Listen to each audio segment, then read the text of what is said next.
Greetings and welcome to episode 2 of Gender Matters with me, Elizabeth Hobson, Director of Communications, and Mike Buchanan, leader of the political party Justice for Men and Boys and the Women Who Love Them. Apologies for the delay in bringing this second episode to you. I've been struggling with technical issues that may not be entirely resolved, but we're crossing our fingers for a conversation as technically fault-free as it is sure to be fascinating. I'm very excited to introduce our guest. He was a new name to Mike and I when we were contacted regarding his new book, Me After Me Too, Feminism, Patriarchy, Toxic Masculinity and Sundry Cultural Delights, which proved to be an excellent read. Toby Young said of the book that it could not be more timely, and it's a very readable, well-humoured and well-researched analysis of where we are with gender politics that both Mike and I recommend very highly. My copy is full of penciled brackets and folded corners because I know I'll be returning to it over and again.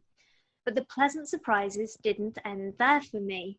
Our guest is Professor Emeritus at University College Dublin, where he taught philosophy. He is a Fellow of Mises UK and an Associated Scholar of the Ludwig von Mises Institute in Alabama, a member of the Free Speech Union and of the Heterodox Academy. He's published extensively on many issues, from anarchist arguments against the necessity of the state to complex explorations on the legal status of abortion, to defense of free speech and indictment of feminism. I'm looking forward to a most stimulating conversation, so welcome, Professor Gerard Casey. Thank you very much, Elizabeth. You're very kind to say those things of me. If I believe them, I would be swollen in my own esteem. Unfortunately, I know myself only too well. Thank you, Gerard. So we have several questions. Mike will present his first, and then I'll present mine. All right, very good. Over to you, Mike. Thank you, Elizabeth.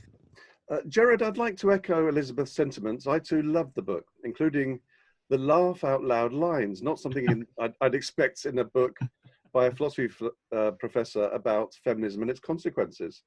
I sense that you really enjoyed yourself. I could almost hear you laughing, writing some of those sentences. You can hear me laughing now. Now, I've been studying gender issues and feminism full-time for over 10 years, and I can't recall a philosophy professor publicly and hilariously challenging feminism and feminists before your book. It long ago became clear to me that every feminist narrative is one or more of the following 5 things: a baseless conspiracy theory, a fantasy, a lie, a delusion, or a myth. Feminists have been corrupting academia along with everything else across the West for over 50 years, and their malign influence increases with each passing year. Can you take us through what you know about academics challenging feminism as an ideology, and their challenging of feminist philosophers in particular? Well, Mike, that's a very easy question to answer. I don't think I know anyone. That could be because I've been dilatory in my research and haven't turned up all of the vast numbers of people philosophers who've been attacking this, or perhaps more likely, given the current state of academia, the fact that there aren't any, and so on. I think the reason for that is perhaps twofold. One, the gatekeepers on the publication journals who would probably tend not to publish that kind of material.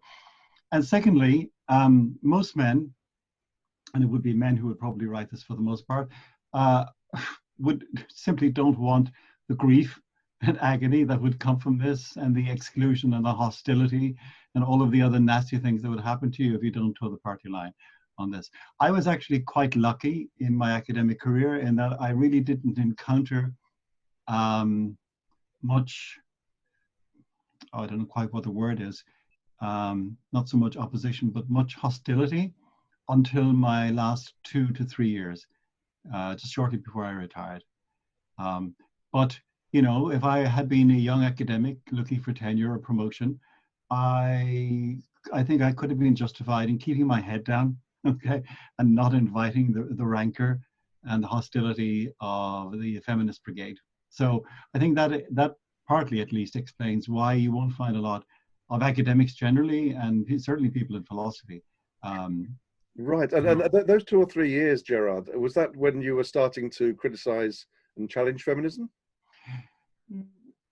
No, not really. It's too long a story to go into here. It really was a changing of the guard, and sort of in the department in which I worked, the school in which I worked, and the breaking, as it were, of the, dare I say, the gentleman's agreement we had among the members of staff to keep our views off the kind of common area. And suddenly this poster went up one day without any consultation with anybody, and it said, like, "Where are the women?" And I go, "Well, where did this come from?" And I say, "Well, lots of them. Well, first of all, they're up in the poster, right? But what's the point of this?" And I argue that this was implicitly suggestive of some kind of bias on the part of the. This is particularly ironic, by the way, since I was one of only 2 heads of school who had actually ever hired a full-time female person into the department and so on. So I objected to this, and then because of my objection to this, the rumor started. I was a misogynist and anti-female and all of the rest of the stuff, which is just nonsense. I had more female students than anybody else if it came to that, for that matter.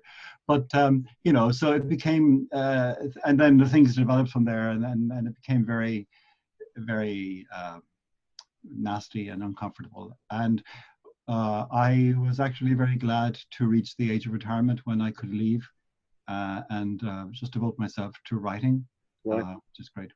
But it must be hugely demoralizing, particularly for younger academics who, I mean, what's the point of being an academic if you can't actually speak the truth as you see it? Well, if you want, academics, this is going to sound incredibly cynical, but academics admire 2 things more than anything else. And one of them is in truth. Okay. They admire power and they admire money. Okay. And you give them one or the other and they go weak at the knees. Okay. So I'm afraid, so for example, when Henry VIII wanted somebody to go to bat for him against the Pope, he found an academic to do it. Okay. Right. And that's how it works. Okay. And nothing has changed in the last 400 years when it comes to that. So most academics are career driven, and they're not particularly brave. There's an old joke in Ireland, I'm not sure what it would be like in England, which says that at a meeting of a bishop's conference, a shiver ran around the room looking for a spine to run up. Okay, so you could possibly take any meeting of an academic council anywhere with academics, and the shiver would still be looking for a spine to run up. They're not noted for their valor and their bravery by and large. Okay. Thanks, John. Okay, that brings me on to my second question. I was very interested to read comments in your book relating to merit in various fields of intellectual pursuit. In intellectual pursuits, as with physical pursuits, where merit can be determined objectively, women are rare or absent at the top levels.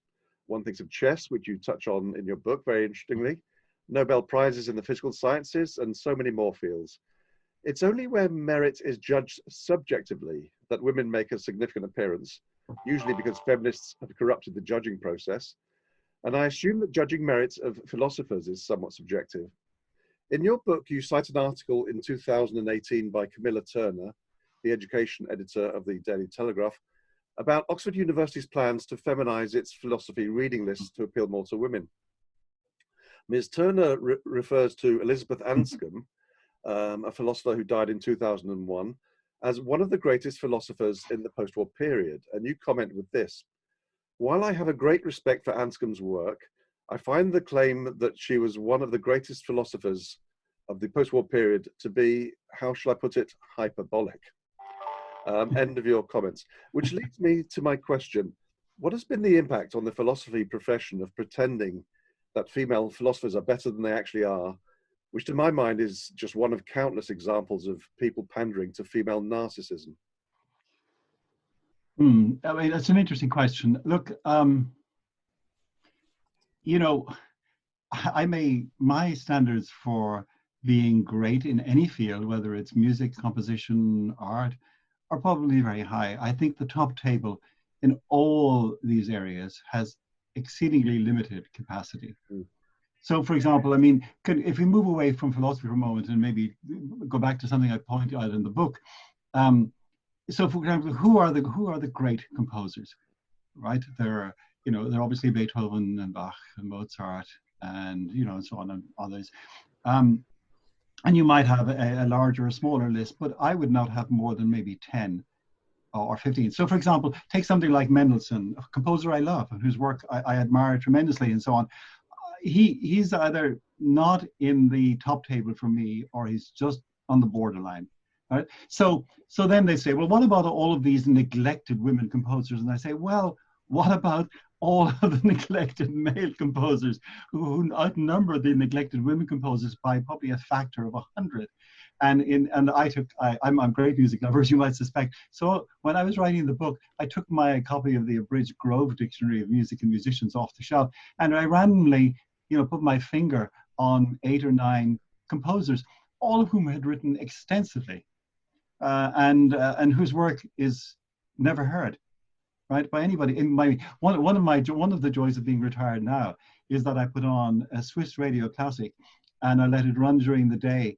And very often they play composers I've never heard of. I've been an active listener and practitioner in classical music for 60 years, right? So, for example, one of the composers I kind of quote unquote discovered in my retirement was a Swedish composer called Franz Berwald, who would be probably the only one who is not already at the top table, whom I would suggest might conceivably make it there, right? So to come back to your question, the thing is that, so by and large, when it comes to any activity, whether it's mathematics or science and so on, in order to get to the top and be there, you have to be at the top, 0.00000%.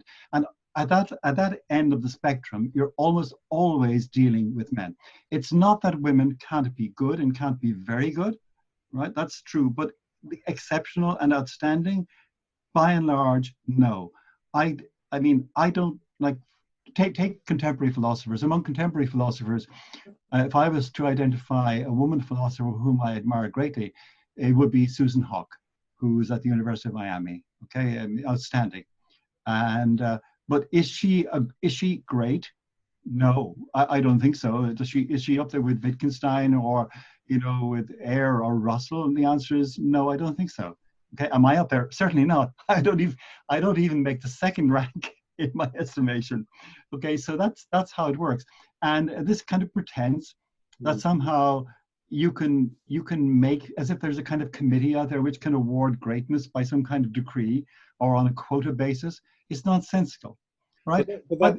Sorry, Gerard, but that of course is exactly what's happening. I know at the proms, they have a sort of minimum number of female composers and so on. And the BBC is just unlistenable as far as I'm concerned, unwatchable these days. But to what I mean, I guess this begs the $64,000 question, Gerard. What is the cause of that greatness? Oh, well, who knows? I mean, I can't really tell. I mean, we could get into complicated explanations which might be biogenetic and so on, but a lot of it simply has to do with application, dedication, single-mindedness. Sometimes amounting almost to a kind of autism, okay? So that everything else sort of fades away. And most women, I think, and this is to their benefit, are not sort of in the same way kind of autistic. They tend to be, to realize that there's more to life than these things. So you really have to be dedicated to them in a sort of strange way to get to the top. And as Jordan Peterson has pointed out in some of his videos, I'm sure your listeners have been looking at it. So he says, look. Take the woman who excels now in school and in university, in part at least because of the feminization of the educational process, but nonetheless with merit, and then gets a law degree and then starts in practice and is working away and gets to the age of 30, 31 and is now in line for a partnership of some kind and is working, 60, 65, 70, 75 hours a week, and suddenly asks herself, what am I doing? What is the point of this? This is it. Now, by the way, a lot of men probably find themselves in the same situation, but they don't by and large have the luxury of not being able to do it. But a woman is thinking, am I going to be doing this for the next 20 years? I mean, do I take my, will my contracts come to my birthday party? Okay, will my colleagues, hold me and hug me when I'm 50 and 55? And they suddenly realize there's more to life. And at that stage, they tend to make a lot of decisions. Very often it's to have children, either with or without a partner. And then you get the inevitable career breaks. And of course, I mean, unless you're doing a job like sweeping the floor, where it's not really all that skillful, and people who sweep the floor are interchangeable. If you're in a high pressure job where you have responsibilities and so on, if you step out for a number of years, you lose seniority, you lose experience, you lose your contracts, you cannot carry on projects, you cannot simply walk in and pick up where you left off. And so it's not surprising then that women in that situation, if they've made, as I would see them, sensible decisions to see that there's more to life than simply jobs, find themselves in a situation where they are, if you like, behind the curve. But trying to make up for that by imposing restrictions and quotas and all of the rest, simply gives rise, I think, to a suspicion on the part of those who aren't to the benefit of those kind of procedures, that all women, if you like, are, as it were, jumping the queue. And this, of course, is manifestly unfair, okay, and unjust to the women, for example, who have got where they have by hard work and application and skill and talent. So it does it. We saw this. You see the same thing, for example, in all forms of affirmative action, okay, whether it's in terms of race or gender or whatever it might be. So that's always a problem. And so somebody is, for example, you would find in America, somebody would say, "Oh, she's a diversity hire," or "He's a diversity hire." I mean, that's so degrading. Suppose I am one of that group, or one of that identifiable group, and I've worked my rear end off to get where I am, okay, and done all the hard work and met all the objective criteria, and suddenly now my progress is regarded with suspicion because people think I'm in that group, and I can't go around with a big thing on my chest saying I'm not a diversity or I'm not a diversity promotion. So it actually poisons the wells and increases suspicion and doesn't improve relations between co-workers. No, I totally agree, Gerard. Because it creates employment for armies of otherwise unemployable women. In sort of diversity, consult, all this sort of. I mean, they are literally, I think, unemployable otherwise. They would be better off. The world would be better off if they were flipping burgers, quite frankly. In my book's app, okay, chapter 5 is called Diversion, Inclusion and Equality, which of course makes up a very nice acronym, DIE. yeah. Okay. We have, I don't know about Ireland, Gerard, but in the UK we have an appalling scheme called Athena Swan. We have it here. Do you? Oh my God. Oh yeah. And I mean, departments are being denied access to research grants if they don't, have tick certain boxes and so on. So basically, male academics are losing out when the female academics with less merit are just jumping ahead of them in the queue. Yeah, and that's really conducive to good relations, don't you think? Well but you hear very little of academics. Oh, I don't want to go back to question one, but no. But there's also perhaps the issue, and I guess it depends on the field. And I totally accept what you say on work ethic and application, especially I think on something like chess, but also just on IQ. I mean, the male and female bell curves on IQ. Genius is very rarely found. Well, it's not often found in men, obviously, but the proportion of men at the very highest IQ level. It's almost, I think you know this, Elizabeth, don't you? It's almost all men at the very top of the IQ spectrum. Yeah, and it's almost all men at the bottom as well. Indeed. As it turns out, we very rarely hear about that one. Okay, so women. So in other words, if you were to draw a bell curve for men, you'd have a flat end at the idiot end, and then it goes up, and then it comes down, and then the fairly flat end at the other, and then women tend to start in and go up more. So you get many more women at the median than you do in these things than you do. Yeah. And that's just a fact. I mean, this is one of these things. Unless Okay, is this some kind of is this some kind of biological injustice? Well, no. I mean, it's just one of these things. I mean, there are compensating factors. For example, women live longer than men. Okay, so unless you're prepared to remedy that injustice by executing women when they reach the age of 75, I don't know what we're supposed to do about it. Okay. Yeah. Yeah. Yeah. Yeah. Yeah. Good. Thank you, Gerard. Elizabeth, over to you. I found your chapter, Gerard, a fate worse than death. Yeah. In After Me Too to be particularly brave. There is an interesting passage wherein you describe two coherent positions to take on the question of anonymity in sexual offence trials. Yes. That it either be for the accused and the accuser, or neither. I entirely agree, but I'm not 100% sure, and it is a question that I struggle with, which I think would be for the best. And you don't actually make it clear which side of the fence you sit on in the book, so I'd like to explore that. Yes. The way I see it, sex offences do come with a particular stigma for the accused and for victims from certain communities, which suggests that anonymity would be prudent. On the other hand, I feel that legislating anonymity for either actually serves to entrench the stigma, and that if societies would just be sensible and reasonable and not rush to judgment in these very unclear cases, then not having anonymity for anyone involved could actually be a better way to move forward. So, what do you really think on that? Well, yes, I mean, I appreciate your point, but remember, if wishes were horses, then beggars would fly. If the problem is that this whole area is conducive to particularly virulent forms of irrationality, okay? And until such time as that disappears and people learn to suspend judgment, right? Rather than simply assuming that if somebody is accused of a crime, they're thereby guilty, then my preferred position would be anonymity for both. Right, but in the scheme of things, in the fullness of time, okay, if we reach that happy stage where the population at large were to, if you like, accept that the mere accusation by itself isn't equivalent to guilt, then yes, obviously it could join all of the other criminal offences where people are named. Maybe I could take an instance which is currently in the news. I mean, earlier this week, Cardinal Pell was acquitted in Australia by a seminal decision of the Australian High Court.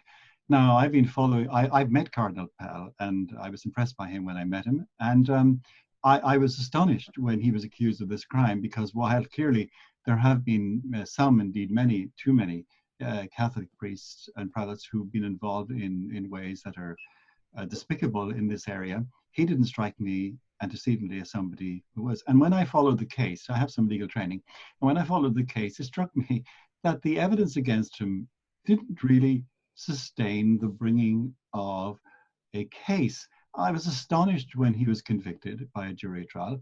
I was even more astonished when he went to appeal, and on the 2-1 decision, his appeal was turned down.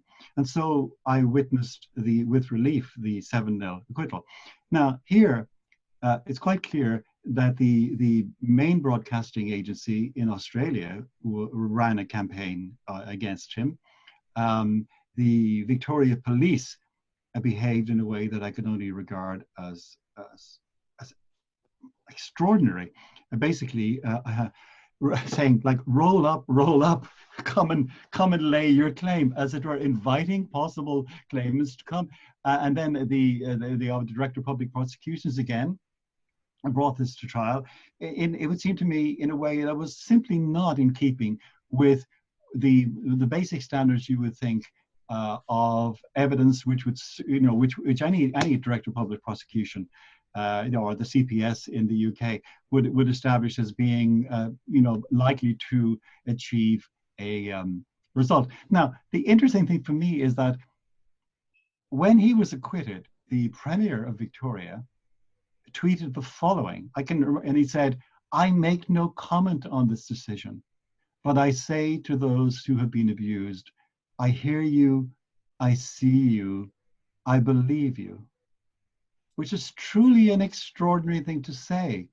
And it was, again, I thought to myself, perhaps uncharitably, you know, Premier, if somebody were to come up and say, 30 years ago, you abused me, there are no witnesses, there's no corroborating evidence, would you be saying to this person, I hear you, I see you, I believe you? And therefore, in the current environment, we see, for example, so in the UK, there was a case 2 years ago in Northern Ireland, where these two rugby players were accused of rape, and there was a big case. Now, their names were in the paper for over a year. Their pictures were on television. Every time they went into court, they were seen, and so on. And they were acquitted. They and the two others were acquitted. And I have in a section in the book, I've said innocent but guilty, okay? Because when they were acquitted, they lost their jobs. They were fired. They weren't able to. They had to pay their own expenses. They weren't able to recover their legal costs. Okay, and so, you know, they even though they've been found not guilty, but that's to say innocent, because it's the state's job to prove guilt, they were still guilty and are still deemed to be guilty in the eyes of the public, who are being fed this diet all the time. And so that this is a long-winded way of answering your question. But so to come back to it, yes, in an environment in which people were rational, where they didn't rush to judgment, yes, names of everybody out there, both and so on. I don't see why the complainant's name should be protected when the accused name is not, right? But in the immediate context, I think the only way to do it is the way we do it actually here in the Republic of Ireland, which is the no names for any. Mm-hmm. Yeah, I think you're right, actually. And what you mentioned about the Victoria Police and their roll up, where are all the other victims kind of thing, you know, it's exactly what went on with Operation U-Tree here. Oh, yeah, absolutely. And not only did they do that, and I think that there are a lot of motivations for people to make false allegations, you know, including attention and money, sympathy, and all these kind of, well, that was what I was going to get onto. You know, they're actually offered compensation, not even flimsy evidence, it's literally no evidence. Yeah, when so there's given no those circumstances, yes. Sorry, Elizabeth, you're breaking up a bit, but I think we'll press on. We're getting sort of most of what you're saying. Oh dear, I'm sorry. That's okay. Okay. Let's press on. So moving on, I found your paper, The Legal Status of the Unborn Child, very interesting. I had no idea that in ancient Rome, fathers had the power of life or death over their children. A barbarism well consigned to the dustbin of history. I would think so. You talk about the born alive rule, wherein a baby's personhood is not recognized until they're born alive.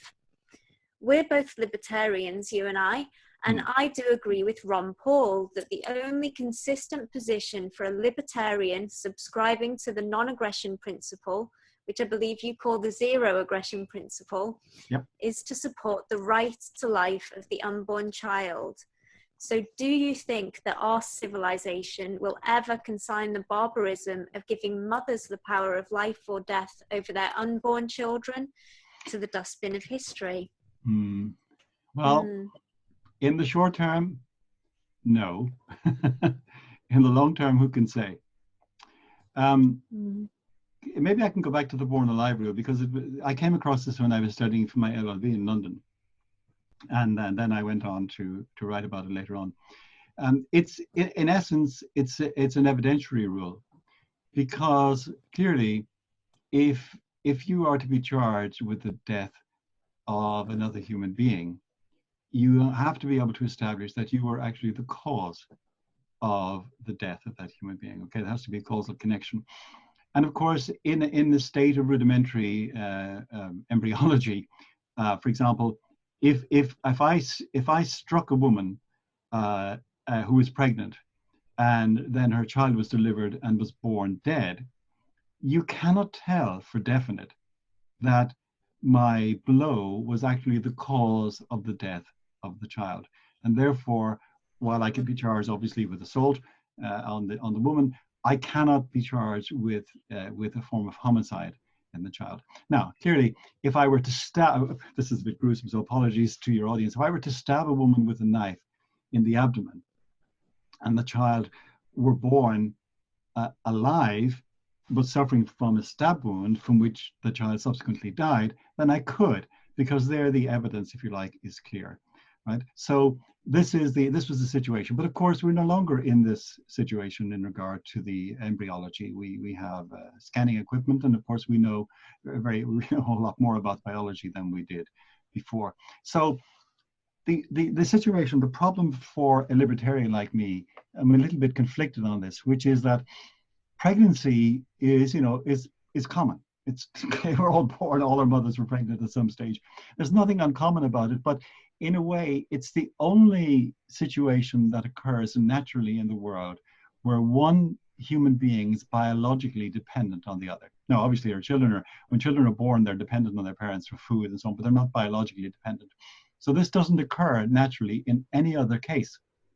And so the question then is, what is the situation and so on? Do you have an obligation to, in other words, we'll say, let's, for example, take it for granted that we're dealing with another entity, okay, which is a human being, clearly, okay. It's not like a boil or a cyst, although I'll come back to that a little later.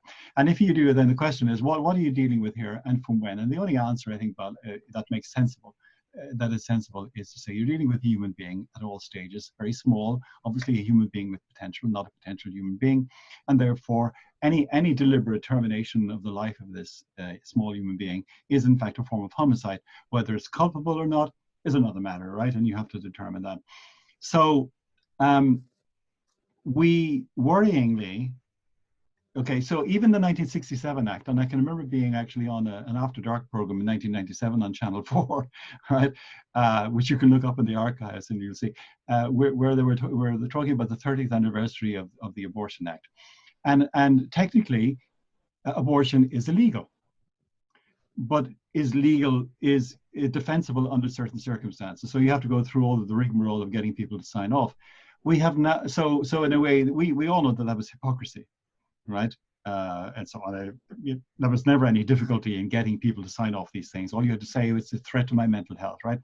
But well, I mean, I believe you never really had to even say that. I did see a documentary a while ago, and there was a stack of papers on a nurse's desk, and they were the sort of forms that a doctor had pre-signed, and just said, fill in the name, and whoever wants an abortion can have one. That's right. So I know when the act was brought in, there was concern that it would lead to abortion on demand, which is exactly what happened. No, indeed. I mean, but the point is that I accept that indeed that was the reality, at least in some cases, if not necessarily in all. But at least in name, it was still a criminal offence. There are now jurisdictions where it has been decriminalised completely. In other words, they're no longer going through the rigmarole of signing these papers. So in New Zealand, for example, and indeed just recently in Northern Ireland. So it's no longer a criminal offence. It's simply regarded as a medical procedure. So that having an abortion is much like having a boil removed, or having a hysterectomy or something like that. It's something that affects only and concerns only the individual. And that's really a worrying development as far as I'm concerned.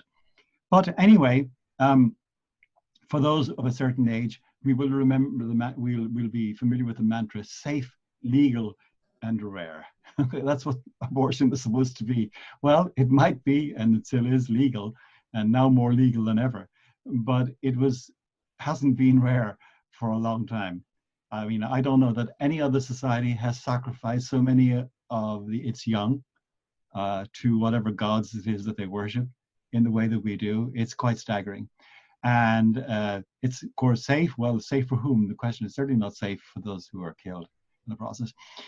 If there's to be a change, the cynic in me says that what will bring this about will not be an appreciation of the moral problem here, but actually an appreciation of the staggering demographic effects which are facing us as our population declines. And as we move from a situation, you remember our social security services are built on the idea that we had a wide base of workers supporting a small group of dependents on top. Well, of course, over the years, what's happened is that it's become a rectangle like this. And now we're looking at an inverted pyramid. Okay.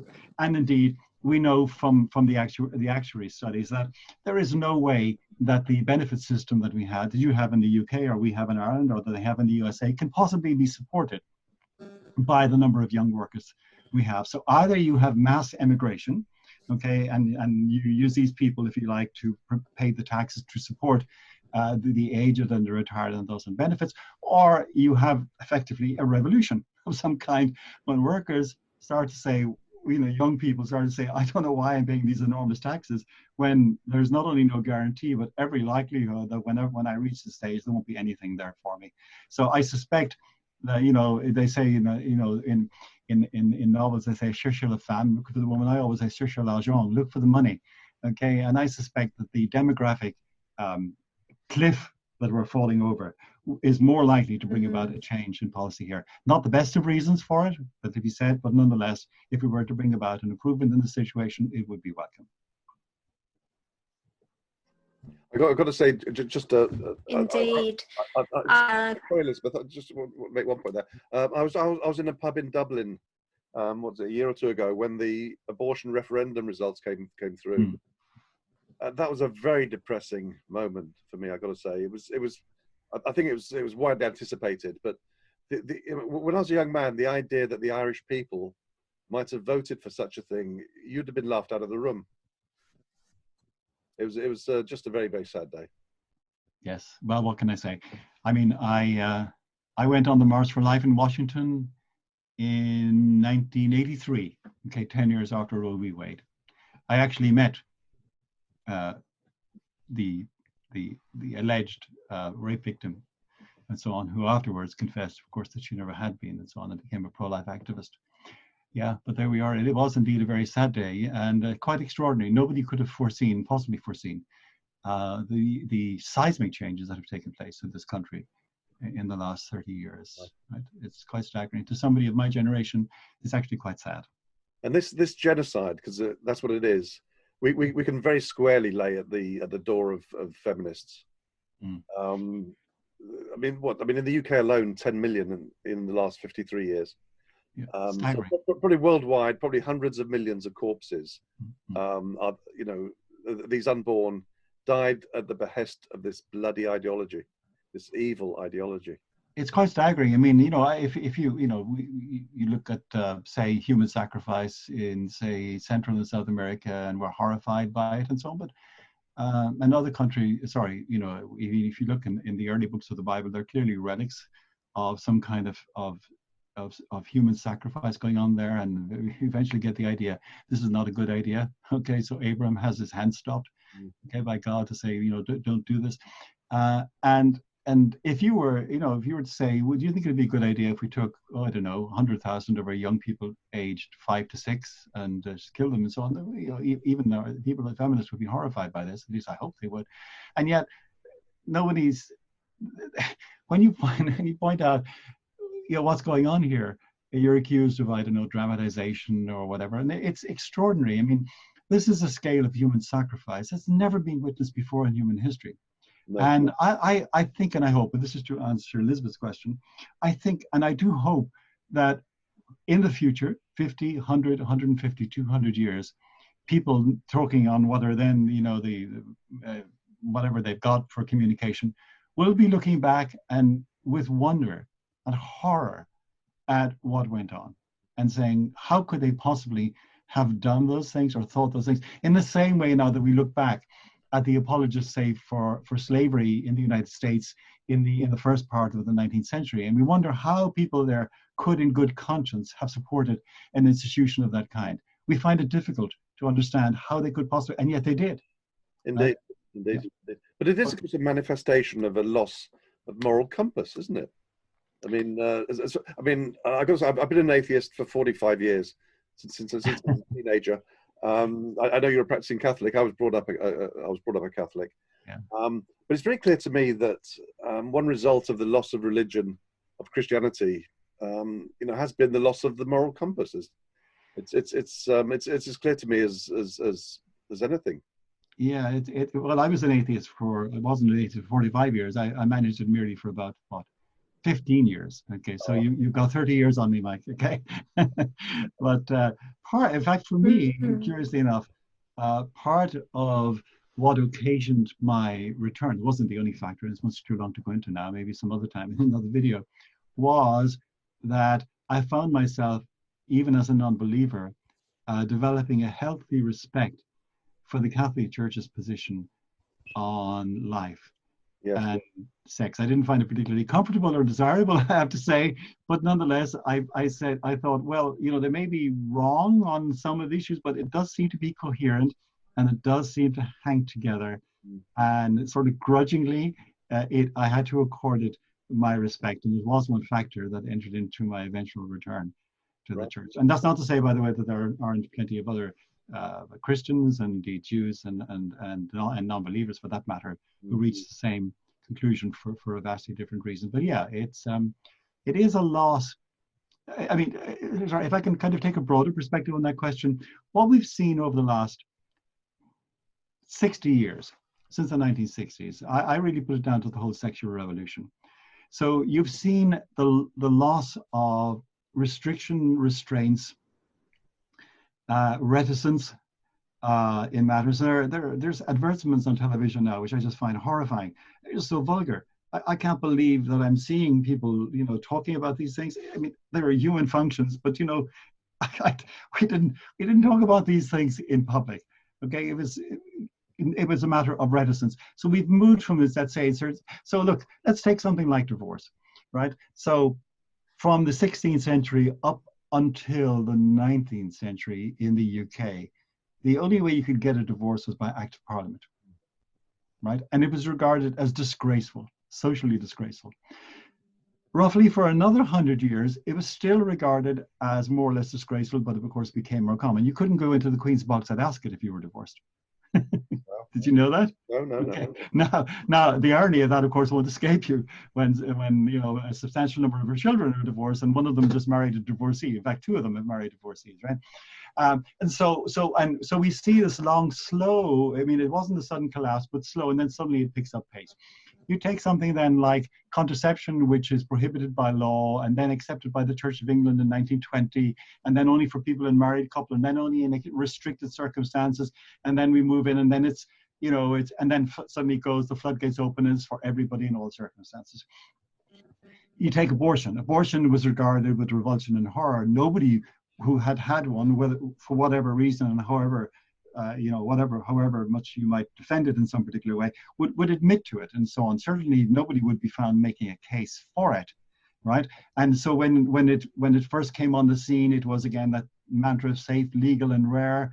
Only in exceptional circumstances, the bleeding heart cases of rape victims and incest and others who would die from it and so on, who make up 0.005% of the cases. These are all brought in, and then gradually all of the restrictions are lifted. They're now felt to be onerous, and then we've now seen it's become decriminalized completely. And similarly with sexual relations, so we've gone from a situation where, I was watching the 1995 version of Pride and Prejudice with Colin Firth this afternoon with my wife. And of course, there's a climatic scene where Lydia, the youngest, elopes with Wickham, right? And then it's discovered that they haven't gone to Gretna Green. In fact, they're living together in London. And, wait for it, shock horror, they're not married. Now, this makes no sense to modern viewers. They're just wondering, what's the big fuss, right? Whereas you have to have some historical knowledge to go back in time to figure out just how shocking this was. But even to somebody of my generation, I'm not that young, but I'm not that old either, this would have been shocking, right? But now it's not an issue, right? And therefore the whole family, the family structure, the idea that marriage is, or sorry, that the best environment to bring up children is in marriage, where with partners of different sexes who are committed to each other and are prepared to and have the ability to pay for the upbringing of the children, and that this is not only, this is the norm, even though there are obviously circumstances where it can't be had. You're regarded as somehow old-fashioned and a freak if you suggest this is the case. So all of these factors come from the 1960s. And in fact, if you believe the sociologist Peter Sorokin, who was the founder of the sociology department in Harvard, he was Russian and an Orthodox Christian, he actually wrote a book in the 1950s. This is incredible. This will be in my next book, called The American Sex Revolution. And by the way, the 1950s was the Ozzie and Harriet era in the United States, when it was the post-war idyllic scene, you know, where all families, in which people now look back to, you know, as the halcyon days when everything was fine before the. And he said, even then, this is amazing. He said, even then, the roots of the breakdown that was coming, okay, were there. I wonder what he would say if he were living now. He would be absolutely astonished. But full marks to him for his prescience. Amazing stuff. Yeah. Elizabeth, did you have one final question? Well, my final question is really linked to what we've been talking about, which was just that I was thinking, you know, about the contemporary feminist denigration of motherhood and fatherhood. And I was wondering whether you think that it would be possible for traditional religious values to restore the importance of these roles. Well, the answer is yes. But the thing is, if we had religious values, but of course, it's not only motherhood and fatherhood that are being denigrated. Of course, religious values are in decline as well. Okay, so in a sense, if we had those, I mean, again, I don't want to be misunderstood. Of course, we have people who are supposed to be religious and religious practitioners and who don't behave appropriately. It's called sinning. Okay, welcome to the club. But nonetheless, the problem there is we've seen the spectacular decline in religious values. I was amused and horrified simultaneously when I think it was about 2 months ago, Church of England bishops came out with a statement affirming the idea that marriage was for people of different sexes and so on. And they were greeted with outcries of horror, including a letter signed by 2,000 members of the clergy of the Church of England. I was thinking, what's happening here? This is insane. This is insane, but it's what's happening. Right? I mean, it was a very timid and restrained statement. They weren't banging any drums. They were more or less apologetic. And all they got for their pains was to be shouted at by the progressives and the liberals in their own church. And I thought, well, if that's how things are, if you're like, in the institution you would expect above all others to be conservative, what can you expect from society at large? Indeed. And I think that's a very good note to end on, I think, Gerard. Very good. Thank you very much for your time. It's been fascinating to hear your views on all these subjects. And we wish, we hope we have huge sales of this. It deserves to be an international bestseller. Excellent. I'm planning to retire to the Bahamas on the strength of the royalties. Yeah. Gerard, thank you so much. Thank you very much, Mike. It's been lovely to talk to you. Lovely to meet you. Love you.